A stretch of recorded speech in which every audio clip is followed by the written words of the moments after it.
Iubi, ce faci? Am terminat de săpat. Ce faci?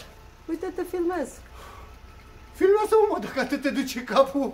Auzi, dar ai lăsat pe masă în bucătărie niște chestii. Ce faci cu ele? Acum ne apucăm și de ele. Ce, facem vlog? Facem. Hai. Facem. Hei, salutare, vlogul țăranului care s-a mutat din București, după ce a stat o viață întreagă în București, s-a mutat la casă. Hai să vedem ce avem pe masă acolo în bucătărie. Urât început de martie. Friguros. Hei, salutare! Ce face omul gospodar la începutul lunii martie? Păi, la începutul lunii martie trebuie să pună răsadurile. Răsadurile de roșii, castraveți și mai avem și ardei gras.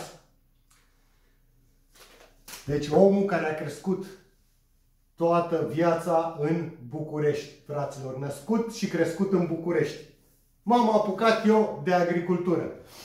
Bine, am învățat pe internet, că vă dați seama, n-aveam de unde să știu. Și ci că trebuie să avem niște răsadnițe sau răsadnițe. Așa se numesc astea. Deci trebuie să aveți pământ de răsaduri, niște plastice de-astea cu niște alveole și avem așa, avem roșii Oltena F1, mai avem roșii Buzău 1600. Vrei să le filmezi în detaliu? Nu sau vreau te să... credem pe cuvânt? Mă credeți pe cuvânt. Mai avem niște roșii Elisabeta, tradițional Elisabeta.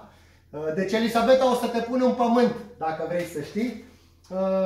Și mai avem de la Nova Sem avem marmande. Marmande sunt roșiile alea crețe. Le știți de pe piață. Sunt foarte bune și foarte gustoase. Am mai pus acum 2 ani și au ieșit un deliciu. Bun. Ne apucăm să punem roșioare. Haideți să începem cu Buzău 1600. Dacă nu știți cum arată semințele astea de roșii, sunt ceva mic. Ia uitați-le. Astea sunt semințele de roșii. Deci toate sunt așa. Nu știu dacă pe la țară mai găsiți semințe, dacă țăranii mai țin semințe cum țineau pe vremuri. Știu că le uscau pe ziar și de la an țineau când aveau soiuri de-astea bune, tradiționale. Dar nu știu dacă se mai găsesc. Acum găsiți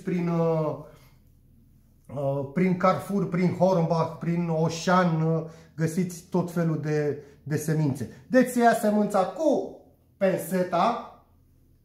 Aveți grijă când nevasta nu este atentă, da? Îi furați penseta și fiecare sămânță în câte o alveolă, da? O băgăm acolo. Să fie acoperită de pământ și după ce am terminat, trebuie stropit pământul. Avem un pulverizator. Trebuie stropit pământul să fie umed. Cred că după 10 zile deja o să dea primele firicele. În pământ afară le punem după 2 luni de la însămânțare. Deci 2 luni ele vor trebui să stea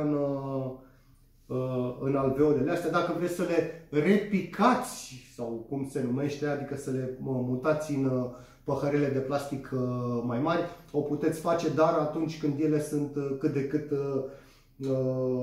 mai viguroase, ca să zic așa. Până atunci este o muncă de-asta de chinez, să stai și să pui în fiecare alveolă de-asta câte o sămânță de roșioară. E o muncă migăloasă,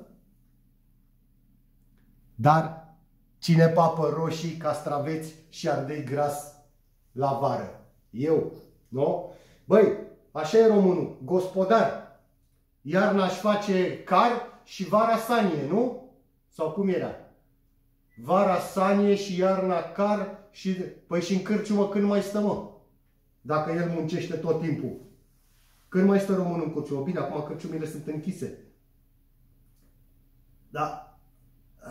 Trebuie să muncim, mă, că dacă nu mai avem spectacole, nu mai avem evenimente, ne-am reprofilat. Fiecare ce știe să facă. Eu ce știu să fac? Nimic, am învățat de pe internet.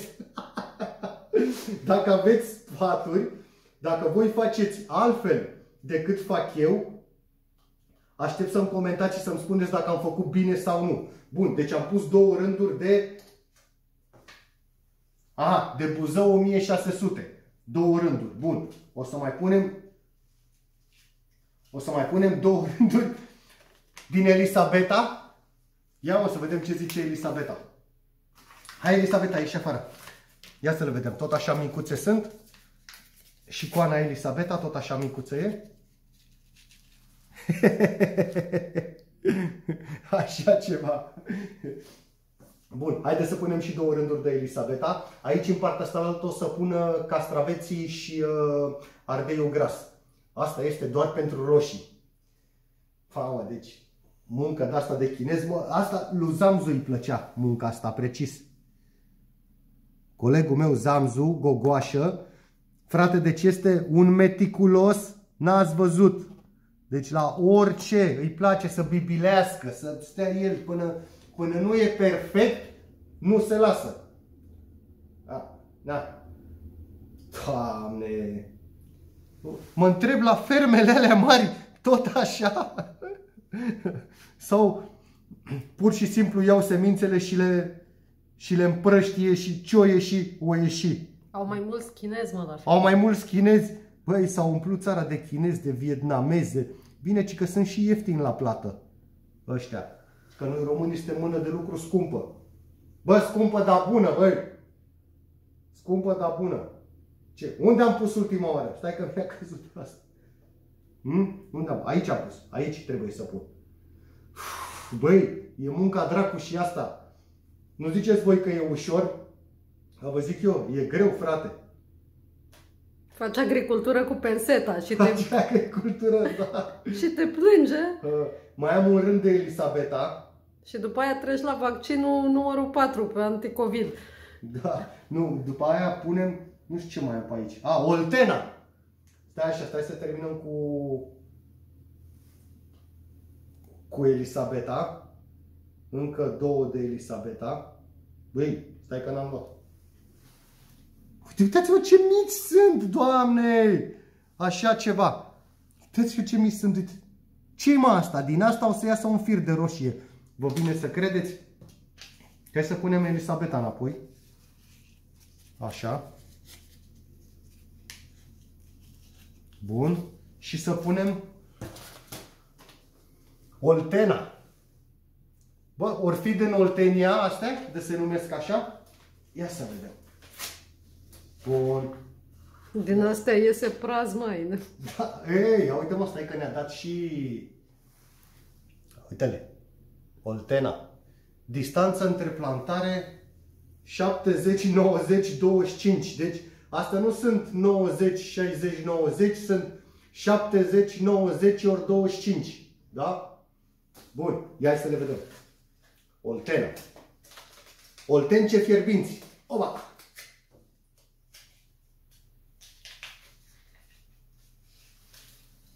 Băi! Verzi, mă? Deci Oltena sunt verzi. Ia mă să le punem pe astea verzi. Ori ieși roșii verzi sau ori ieși castraveți de semințele de Oltena. Sunt verzi, frate. Așa, mă, nene. Bun. Bă, sigur îmi ies roșii? Sau o ieși altceva? Haide, mă. Așa. Unde e, mă? Uite aici. Mamă, ce mici sunt. Mici și verzi. Ați mai întâlnit? Ați mai întâlnit de-astea semințe verzi? Deci au fost 10 semințe în tot pliculețul ăsta. Deci în tot pliculețul ăsta au fost 10 semințe, frate. Bun. Deci avem 10 fire de Oltena. Nu? Cât am pus, nu? Nu? Ia să vedem. Cât au fost? Nu? Am pierdut unul? Am pierdut? Băi! Deci 2, 4, 6, 8, 10, 11 au fost, mă? 11 au fost, mă. Ei s-au păcălit, mă, mi-au dat una în plus. Bonus, au zis că, bă, pune Van Damme roșii. Hai, mă, mai dați una în plus, mă. Deci 11 au fost de Oltena. În schimb, în astea alte sunt pline de semințe. Toate celelalte pliculețe, de Elisabeta, de Buzău 1600, sunt pline de... Ia uitați. Ia uitați câte sunt. Opulență. Opulență, frate. Da. Opulență. Deci astea, Oltena, doar 10. Bine, 11 bonus, că a zis, bă, pune băiatul ăla. Dați una în plus. Păi stai, mă, oltenii sunt prețioși, mă. Deci, atât! Deci, și... Bun, stai să le punem aici, să știm că astea sunt oltencele. Da? Păi și la ale alte cum mai știi? La care? La astea la alte? primele șiruri. De unde știi ce ai mai pus? Astea două sunt Elisabeta. Așa, și nu le marchezi? Marchează. Ba da, o să le punem aici. Păi aia, ca să știm care ne plac. Da. Astea sunt Elisabeta și astea sunt... Apollo 1600 alea. Buzău... Așa. Buzău 1600. Și o să mai punem și marmande. Alea sunt cele mai bune. Pun și marmande? Da. Pun aici, da? Mie doar alea îmi plac, îți zic de pe acum. Marmandele? De ce? Da. Că ai mâncat și de alea alte. Anul trecut marmandele nu au ieșit. Aia a fost cu ele. Uite că și marmande sunt multe semințe. Da. Sunt mai mari? Nu. Păi nu, tot așa sunt. Nu. Tot așa sunt și marmandele. Hai să le punem aici. Una. Așa. Deci am terminat cu roșiile. Trebuie să le astupăm. Așa. Da, mă. Trebuie să astupate un pic. Aici. Așa. Uite-le. Le băgăm la scufund, ca să zic așa. Le înnecăm. Gata și asta. Bun. Avem apă în asta aici?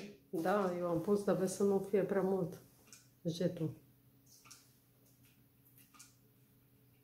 Doar așa face asta? Nu are... Aha. Și trebuie să udăm bine tot pământul ăsta. Așa.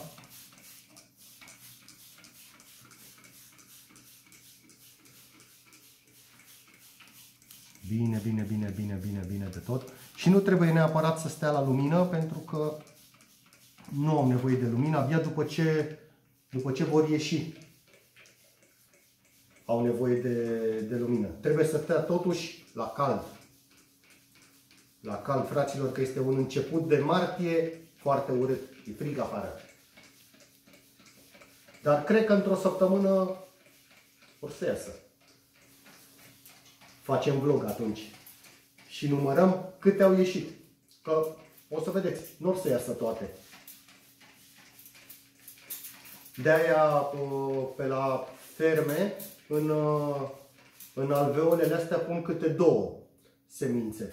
Dar având în vedere că noi aici nu avem foarte mult teren, am o mână de pământ, din câte roșii mi-au ieșit aici, din câte roșii am pus aici, o să-mi iasă exact cât am nevoie să pun în grădină. Bun, astea au fost roșioarele, urmează să pun la fel castraveții și ardeiul gras și vedem peste câteva zile ce o să iasă. Până atunci vă aștept cu sfaturi, să vedem cât de agricultori sunteți și voi, mai schimbăm păreri între noi și să avem recoltă bună, ce să zic. Hai, vă pupă Van Damme. Like, share, subscribe, toate nebunile alea pe care le știți voi. Mua!